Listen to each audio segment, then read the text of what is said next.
چھوٹی چھوٹی عمروں کے لوگوں کو کارڈک اریسٹ ہوا ہے. ہم نے دیکھا کہ سوشل میڈیا پہ بہت سی ویڈیوز بھی وائرل ہوئی ہیں.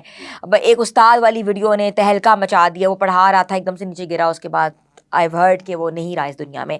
اس کے ساتھ ساتھ لوگ سوئمنگ پولز میں بھی انہوں نے دیکھا کہ کارڈک اریسٹ ہوا, چلے گئے. جمس کے اندر بھی دیکھا کہ کارڈک اریسٹ ہوا, ایک دم سے گر گیا, مر گئے. تو یہ جو چیزیں ہیں یہ کیوں ہو رہی ہیں؟ کیا اس کے پیچھے واقعی کوئی متھ ہے, کوئی ویکسینیشن کا پیچھے پروسیس چل رہا ہے, یا کوئی اور وجہ ہے؟ جہاں تک بات ویکسینیشن کی بات کروں تو covid itself is more dangerous than covid vaccines. اس پہ کافی زیادہ ڈبیٹ سوشل میڈیا پہ بھی رہی ہے. کافی لوگوں نے اس پہ کافی زیادہ پروگرامز بھی کیے ہیں, اور یہ لنک کیا ہے اس چیز کو کہ کارڈک اریسٹ کی وجہ ہے وہ کووڈ ویکسین. حالانکہ ایسا بالکل بھی نہیں ہے. صرف 10 سے 15% لوگوں میں اس کی کمپلیکیشن آتی ہیں. ان کے اندر خدا نہ خواستہ ہارٹ اٹیک, دل کی دھڑکن کا بے قابو ہو جانا یا کارڈک اریسٹ ہو سکتا ہے. مگر وہ بھی اس کی چند ایک ویکسین کی ٹائپ تھی, اور وہ ان ویکسین کو فوری طور پر مارکیٹ سے اٹھا لیا گیا تھا. کووڈ ایک چونکہ ایک نیا ایکسپیرینس تھا ہم سب کے لیے, تو اس پہ اتنا لٹریچر اور سائنٹیفک ایویڈنس اور چیزیں کم تھیں. اب اس پہ کام ہونا شروع ہو گیا ڈیفینیٹلی. تو یہ ساری میتھس ہیں, اس کا کوئی سائنٹیفک ایویڈنس کوئی ایسا وہ نہیں ہے جس سے یہ چیز ثابت کر سکے کہ آیا واقعی خدا نہ خواستہ یہ کووڈ ویکسین. اب دیکھیں کووڈ ویکسین تو سب نے ہی لگوائی ہوئی ہے, مگر کتنے % لوگوں میں کارڈک اریسٹ آ رہا ہے؟ جن لوگوں میں آ رہا ہے ان کے اندر آلریڈی کوئی نہ کوئی پرابلم یا کوئی اور رسک فیکٹر آٹومیٹکلی ہوتی تھی جو کہ رول آؤٹ نہیں ہوتی تھی. ڈیفینیٹلی. ٹھیک ہے.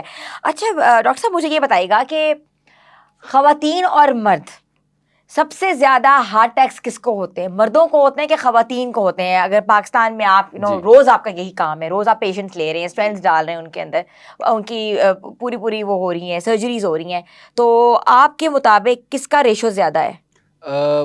اوور آل اگر بات کریں ہارٹ اٹیک کی, امراض قلب کی, تو مردوں میں یہ ریشو زیادہ ہے. نہ صرف پاکستان بلکہ پوری دنیا کے اندر.